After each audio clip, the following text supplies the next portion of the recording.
We're here with Coach Bill Ferguson of USC Men's Volleyball after a win against Stanford Cardinal at Maples Pavilion. It's been a mixed week with the loss of Pepperdine and tonight's win. What's your assessment of your team's performance tonight? What was the difference between tonight and Thursday? To the 100% was our serving. We actually attacked really well against Pepperdine. We just weren't able to get them off of, out of system. And they were just running their offense at will. So we didn't block very many balls, dig very many balls, and conversely they were serving us really tough, and we didn't pass like I don't think we're capable of. Part of that was due to their effectiveness. Now tonight, that was a different story. We talked about being more aggressive from the service line, and Stanford can pass the ball. There's no question. They're a good ball control team. At times there was 3 liberos in essence out there passing. And I thought we did a good job of just limiting their offense, limiting their ability to run the middle, and allowing the game to be a little more simple and allow our blocking defense to set up. We didn't block a ton of balls, but I think we took away court, and I think we dug behind our block really well.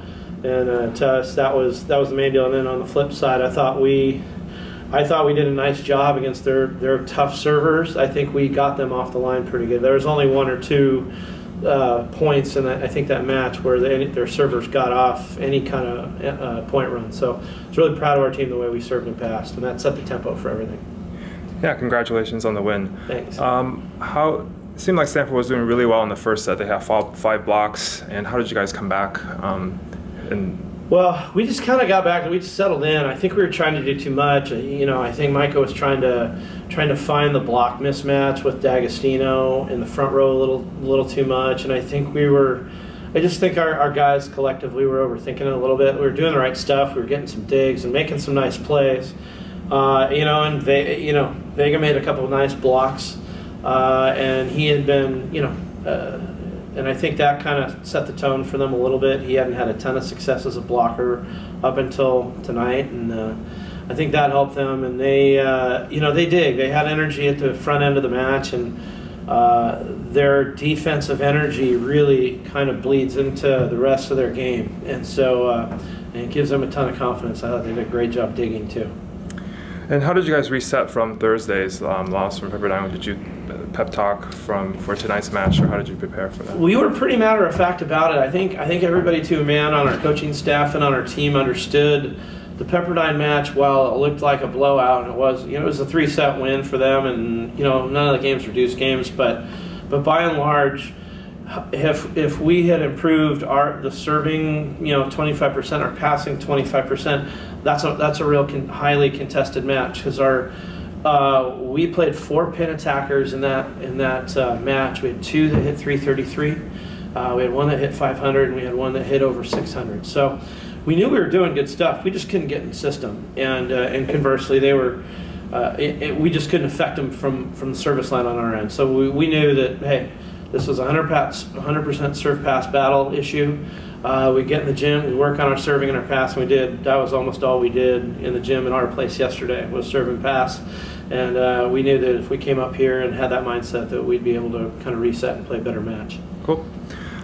I saw on your website how you did the season recap and you've been talking to your team about getting back to us for the past month. So what does that look like, and how far did this week go towards that? I think that play in the 3rd set, there was Brooks Varney made a diving play with his left arm. I think to whoever was left front, I think Alex Slott just bumped a pipe, and Tui stepped in and ripped it. And our team is a ball control team, is a volleyball IQ team. And getting back to us is just being loose and being in the moment and just being good volleyball players. And those kinds of plays start happening. When we start thinking about those plays, that's when that goes away from us and we don't do so well. But so when I say getting back to us, just being loose, high IQ volleyball, good ball control, and smart attacking. Cool. Can you comment on Alex Slott's performance tonight? I mean, he led all players with 16 kills. Yeah, he's been fantastic for us. When he's on, he's a tough guy to stop, and he's elevated his game, I think, more than probably our other pin attackers, in the sense that he was probably a one-trick pony at the beginning of the season, very physical, but his hitting range was pretty narrow. And he has now worked really hard on being able to attack line, being able to attack sharp angle, and now he's able to change speeds and hit roll shots and tip and see the block and see the defense. And that has been a huge thing for Alex, and it's really made him an effective attacker. And you saw some of that tonight. He saw, if they gave him a little bit of line, he saw it and he took it. And when they were in front of him, once he got blocked a couple times, he started seeing the block a little bit better, and you saw him start to change speeds and change shots, and that's where he was really elevated his game. We're really proud of his improvement throughout the year. Cool. Last question, how are you thinking about the last couple weeks of the season and preparing for the upcoming MPSF tournament? Well, we have a match against Concordia on Tuesday, and we wanted 3 matches within a week, like a 7-day period, similar to the NC2A's quarters, semis, and finals. And we thought having something like that towards the end of the year would be good for us. We'll also be able to shut it down for a couple days midweek and rest our team, and then get back. We have a practice on Friday, Alumni Day on Saturday, which will be pretty loose and to get connected. And then we have our final 2 matches of the season, and it would be Cal Baptist, and we play. They're our travel partner. We each played one. We're scheduled originally to play once earlier in the year, and then once, I believe, last week or this next coming week. And what we did was we both wanted to be playoff ready, so we decided to schedule our 2 matches in the same week, final week of the season, so that we did. We had the week off leading into the quarterfinals last year, and we just weren't in any kind of rhythm. And we were, BYU last year was great, and it was just a tough match for us, so we wanted to make sure we were a little battle tested. So we've got competition, rest period, back to normal going into the playoffs, and that's our mindset. And we'll be able to rest some guys this week coming up, and then really have a few days to train on the front end of the week following. Cool. Well, thank you for taking the time. Congrats on the win tonight. Cool. Thanks. Fight on, everyone.